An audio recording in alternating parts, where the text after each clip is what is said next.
My name's Eve, and I clean offices. Not the glamorous high-rise kind you see in movies either, just the regular boring ones. Cubicles and dusty printers, stale break room air, flickering fluorescent lights.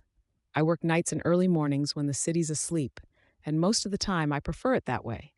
I'm 38, single, no kids, no pets. I live in a flat that could use a good scrub and a miracle to make it feel warm. But it's mine, and I make do. Life for me is quiet, predictable. I get up, work, sleep, eat, repeat. I like it like that. No drama, no noise. I know people think it sounds sad, but honestly, it's kind of peaceful. I have my tea in the morning, walk to the shops when I can afford to treat myself to real bread and not just the cheapest white loaf, and I read library books when the insomnia hits. I didn't come from much. Grew up in foster care, a few group homes, a few bad placements. I learned early that the world isn't always kind and that people don't always do the right thing, even when it's easy. Maybe that's why I started looking for the good in the small things. Kindness in a stranger's smile, a warm cup of tea on a cold morning, a quiet nod from someone who sees you. There's this lady in my building, or rather, there was. Miss Betty. Tiny woman, must have been pushing 90. Hair like smoke, soft voice, always wore lavender. She lived 2 doors down from me on the second floor. Never had visitors, never made much noise. The kind of neighbor who existed like wallpaper, there, but quiet. We weren't close, not really. But sometimes when I saw her struggling with bags, or when I knew it was raining and she hadn't been out in a while, I'd pop over, ask if she needed anything. Milk, bread, paper, little things. On my days off, I'd bring her bits from the shops. I never stayed long. She wasn't a talker, but she always smiled, and she always said thank you like I'd handed her gold. One rainy evening in November, I came back from work just before midnight. The streetlights were flickering, and the pavement was slick with cold rain. I heard a soft whimper near the building entrance and found Betty hunched over by the steps. Her shopping bag had tipped, tins rolling onto the pavement, one of them dented.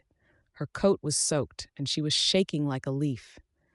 Betty, I dropped my own bag and ran to her. What happened? She looked up, disoriented. I slipped. I didn't want to wake anyone. I helped her up, ignoring the rain soaking through my clothes. I carried her bags and wrapped my scarf around her shoulders. I got her inside, made her tea in her tiny kitchenette. She sat silently, her hands trembling around the cup. You should have called me, I said softly. I'd have come. She just smiled, that tired, grateful smile. It's nothing, I said as I wiped her floor. It's just what you do. A few weeks later, I realized I hadn't seen Betty at her window. She used to sit there every morning with a mug of something and a cat that I wasn't even sure belonged to her. After 3 days, I got a weird feeling. I knocked, no answer. I asked the old man on the ground floor if he'd seen her. He hadn't, but said the ambulance had come earlier in the week. Hospital. That's where she was. I found out which one by calling around, pretending to be a relative. When I got there, she looked small, smaller than usual, like the bedsheets were swallowing her up, but she smiled when she saw me. You came, she whispered. Of course I did, I said. She reached for my hand, shaky fingers like feathers against my knuckles. In my coat pocket, there's an envelope. Don't open it yet. Just promise me something. I nodded. Promise me you'll stay kind, even when nobody's looking. I wanted to cry, but I didn't. I just squeezed her hand. I promise. She died 2 days later. No funeral notice, no family that I knew of, just a slip of paper taped to her flat door, vacant. I opened the envelope that evening. Inside was a letter. In shaky handwriting, she'd written, You reminded me of who I used to be. Thank you for your kindness. It meant more than you know. No money, no grand gift, just that. And it was enough. Kindness is its own reward. I believe that. Life carried on. I went back to work, back to wiping down keyboards and dragging bin liners down endless halls. But something stuck with me. That envelope, that promise. About a month later, I got a letter in the post. Looked official, but I nearly binned it thinking it was junk.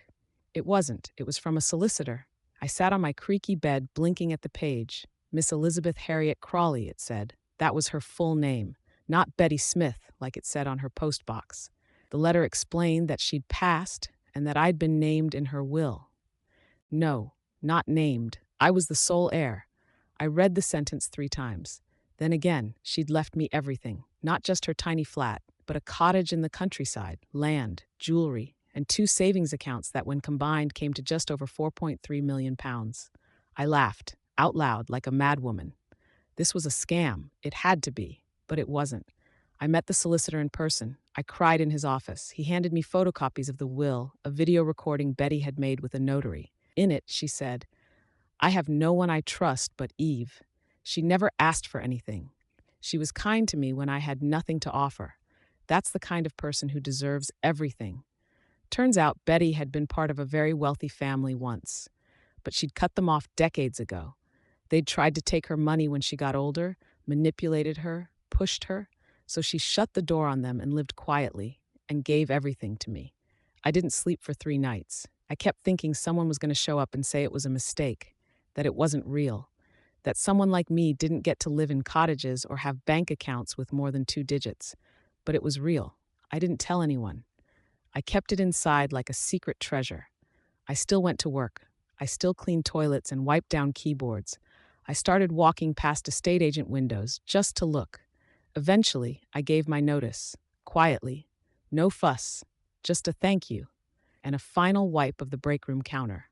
The cottage was beautiful, small but full of light, roses climbing the walls, a garden overgrown but alive.